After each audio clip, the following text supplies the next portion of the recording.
So it's a hot rod Maserati. Yep, we just turned it into a hot rod a couple of years ago.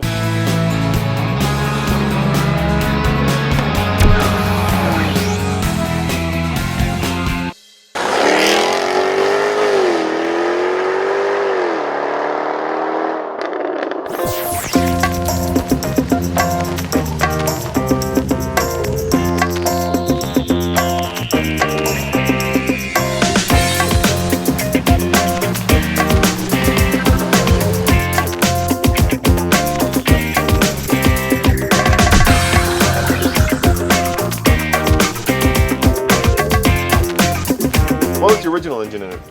It was the original flawed, if you will. Yeah. 3-liter Maserati carbureted engine, blown through the carburetor. Bad idea, although Bentley did it in the 20s. They didn't learn anything from Bentley. No, they're Italians. They're Italians. They had some strange Teflon seals between the inner liners of the cylinders and the bottom end of the engine. They leaked. So you pulled it out? So I finally said enough was enough. Yeah. If we can find a 2.8 liter relatively modern engine, we'll have that completely rebuilt and turn it into a hot rod. If not, it's out of here. All right, and so that's what you did. And so we found, actually in Seattle, Yeah. a engine from the 228, completely torn down. All the ferrous parts were magnafluxed, all the aluminum parts were dye penetrant inspected. There was no cracks anywhere in the engine. We know that. Professionally rebuilt by guys that build racing engines for NASCAR.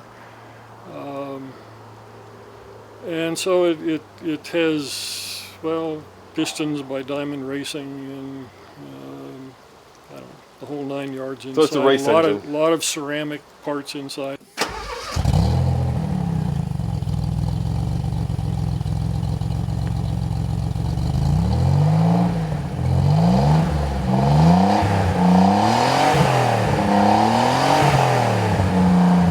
So you said you had it broken in a dyno. How much power is it putting out?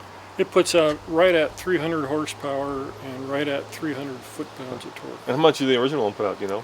180 horsepower. So you basically doubled it. We doubled the, almost. Yeah.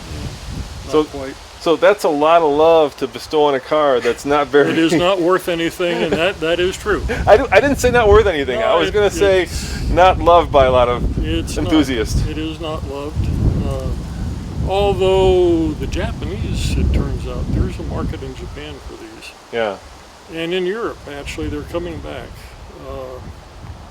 Once you got rid of the original 3 or 4 years of the build, and they finally figured out how to do it and do it right, they're actually not bad cars. They built them for a long time. I think 81 through 93, I think. 81 through 93. Yeah. That's a long time. They would have gotten it right by 93, you think? Well, you know, originally, yeah, they did. Yeah. And originally, the factory was in bankruptcy, and they were scrambling to try and stay alive. And I have to give them credit for doing what they could with what they had to work with.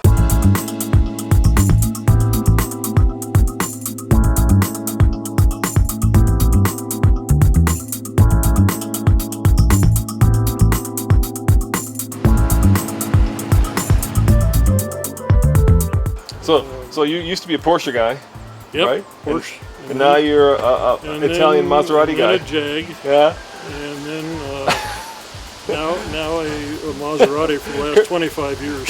You've gone from like most reliable. That's right. to the least reliable. That's absolutely correct. What's your favorite part of this car? 25 years to have a car is a long time. What keeps it in your garage? That's a really good question. Probably my wife's love of the car. Well, you know, there is no better reason than that. And you said she bought it for you, right? She bought it for me as a gift, and she helped in the conversion to the. the hot rod version that it is now. attended all the dyno tests and all the thinking of what we decided to change in the car, as well as the looks of the outside. And so it's just kind of a toy for the both of us.